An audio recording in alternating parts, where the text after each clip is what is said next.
যি বিস্তাৰ সেই বিস্তাৰৰ কাম আজি আৰম্ভ কৰিছোঁ আৰু মিছন বিটিআৰ আজিৰ পৰা আমাৰ আৰম্ভ হৈছে। गोहो दङब्ला इन्डिपेन्डेन्ट जा साहस खालाम आरो हारसिङैनो स्टेन्ड खालाम। মিত্ৰতা আছে, কেন্দ্ৰ চৰকাৰত একেলগে চলি আছে, ৰাজ্যত চৰকাৰ চলি আছে, কাউন্সিলত চৰকাৰ চলি আছে, গতিকে ইয়াৰ কাৰণে কথা পাতিবলৈ বহুত সময় আছে। ৰাজ্যিক সভাপতি কি ভাবি কৈছে এইটো তেখেতৰ কথা, আমিতো এনেকুৱা ভাবা নাই আৰু এতিয়ালৈকে ভাবিবলৈ আমাৰ সময়ো অহা নাই। বিজেপি আৰু UPPLৰ মিত্ৰ চৰকাৰ যে বিটিআৰত চলি আছে সেয়া সকলোৰে জ্ঞাত, কিন্তু নিৰ্বাচনী মিত্ৰতা আছে নে নাই? हेलो एसपि ब्लगनि नायगिरि साफ्रोमखौबो फिन खनसे बरायनाय थाबाय। नैबे दिनैनि भिडिअ'हाय आं बांद्राय गोलाव सम लाया, थाबैनो फोजोबनो नाजागोन। मानाव गेदेर जोंहा CM प्रमद बर' सार गेदेमा सारा रायजिक सभापति स्टेट प्रेसिडेन्ट बिजेपि दोलोनि बिथाङा थांनाय माबारमोन आं बेखौ एक्जेक्टलि गोसोआव गैला, जियानो हक स्पष्टयै बुंदोंमोन जे बे बारावहाय बिजेपिया थोंजोङै हारसिंनो बिटिसिआवहाय कन्टेस्ट खालामनो थांगासिनो दं। दा जों मा मिन्थिबाय, बिजेपिजों UPPLजों जितु जोंनि काउन्सिलाव एन्ड इभेन स्टेटआवबो एलायन्सआव दङ। दा स्टेटआवहाय साबेसे रिप्रेजेन्टेटिभ दङ जोंनि काउन्सिलनिफ्रायहाय बिजेपिजों UPPLनिफ्राय हमना ला खैजन दङ? दा जियानो हक माने बिराद मिनिमाम नाम्बार मोनसे रिप्रेजेन्टेटिभफोरा स्टेटआव दङ। दा बे इभेन फेक्टरबो नंबावा, बिथांमोना एलायन्सखौ ब्रेक खालामब्लाबो स्टेटआवहाय सरकारा बिजेपियानो थागोन, माने बिथांमोनावहाय एबसल्युट मेजरिटि दंखायो। दा बे मोनसे कनसिडारेसन जे बिथांमोनखौहाय माखासे मन्थ्रि होदों, माखासे माने नङा, मोनसे माने सासेल', बेबो अनलि बिटिआर रिजननि थाखाय माबा मोनसे डिपार्टमेन्ट बेनो बिथांनो होनाय जादों। जितु सुक्तिबो खालामदोंमोन नालाय, बेफोरखौहाय नोजोर होनानै माने एसे सनमानखौ लाखिनो थाखाय बेखिनिखौ दोनबाय। दा पइन्टआ बेसो, आं बांद्राय गोलाव सम लाया। नोंथांमोननो नैबे भिडिअखौ देखायग्रोनो आखायाव लादों आङो। दिलीप सैखिया उदालगुरि, दरं उदालगुरि बियाबनिफ्राय जितु जोंनि माहारियारि आफादनि खावलायनायावहाय रायजो राजाफोरखौ जे भट होनो थिननाय पार्ट जोंनि बिटिसिनिफ्रायबो जे बिथांनि समस्थियाव दङ, जायनि जाहोनावहाय ST समस्ति मोनसे MPखौहाय ST खालामनांगौ होननानै दाबि दैखांदोंमोन, नाथाय बेनि सोलाय नामखौ उदालगुरिखौहाय एड खालामनानै होदेरनाय जादों। दरं उदालगुरि समस्ति हिसाबै जितु पार्ट मोनसे आसामनिफ्राय थोंजोङै आरो पार्ट मोनसेया जोंनि BTC एरिया माखासे बेवहाय गोलैयो नालाय। दा बेवहाय बिजेपिनि थोंजोङै UPPLआ सापर्ट होबाय।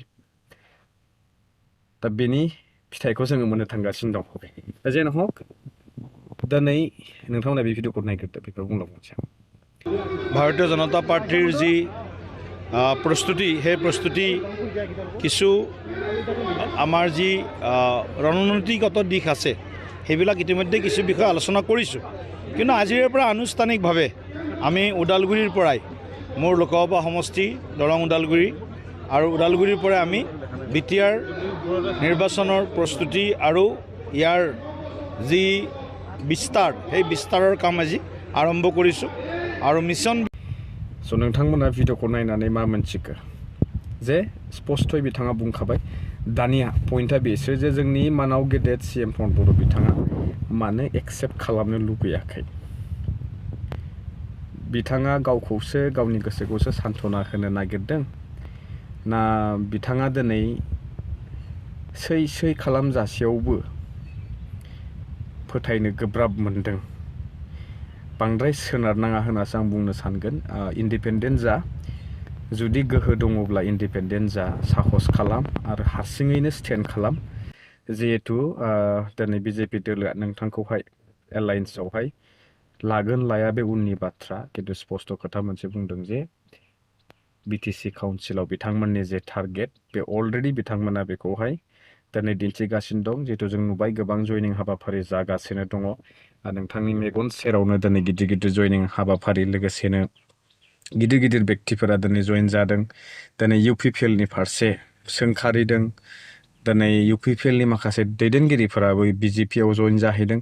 मानि थाखाय मानि जाहोनाव बेखौ बुंनो थाङाखै नाथाय बे मोनसे इंगित होदों दे बे जोबोद मोनसे गाज्रि थासारि फैनो थांगासिनो दङ दिनै बिपिएफआ इउपिपिएलनि थाखाय फेक्टर नङा मेगन सानांगौनिबो बाथ्रा गैया गिनांगौनिबो बाथ्रा गैया सालायोब्लाबो गावनिनो रिजनेल पार्टिया सालायगोन नाथाय बिजेपिया हाबनांगौब्ला आरो बे हाबनायनि लामाखौ दिनै मानाव गेदेर नोंथांनि जि 5 बोसोरनि काजुखालाव खिन्थु बिजेपिया गोबां बिथा मोनदों गोहो मोनसिनदों बोलो मोनसिनदों साहस मोनसिनदों आरो दिनै गोबांथार बिजेपि नोंथांनि सरकारनि समाव दिनै जोंनि बिटिसि हालामावहाय गोसारजोबनायखौ नुदों नंगौना नङा रायजो नोंथांमोन नोंथांमोननि नोजोराव मा बेखौ नोंथांमोना कमेन्ट्सनि गेजेरजों फोरमायहरनो हागोन आं जा नुदों जा बुंनांगौ बेखिनिखौ आं बुंबाय बिनिख्रुइ आरो बांसिन बुंनांगौ दङ होननानै आङो सानाखै जिहेतु दिनै जायखि जि बुङा मानो खिन्थु बिजेपिया हले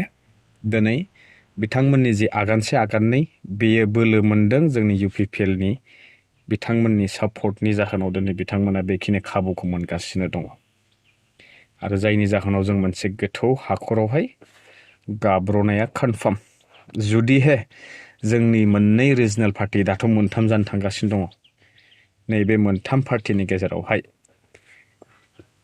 जिहेतु जोंनि बर' पपुलेसना बेसेबां मिनिमाल एकदम साननो हानाय सिनायनो हानाय आइडेन्टिफाइ खालामनो हानाय साफा साफा ओरैबायदि दा बे जुदि खावथाम खावब्रै राननांगौब्ला जोंहा बहा मा डिमान्ड खालामनायनि गोहो थाहैगोन दा जियानो हक नैबेखिनिखौ होनानै नोंथांमोननिफ्राय बिदाय लानाय जाबाय लोगो मोनबावगोन नेक्स्ट भिडिअ टिल देन स्टे टिउन बाय बाय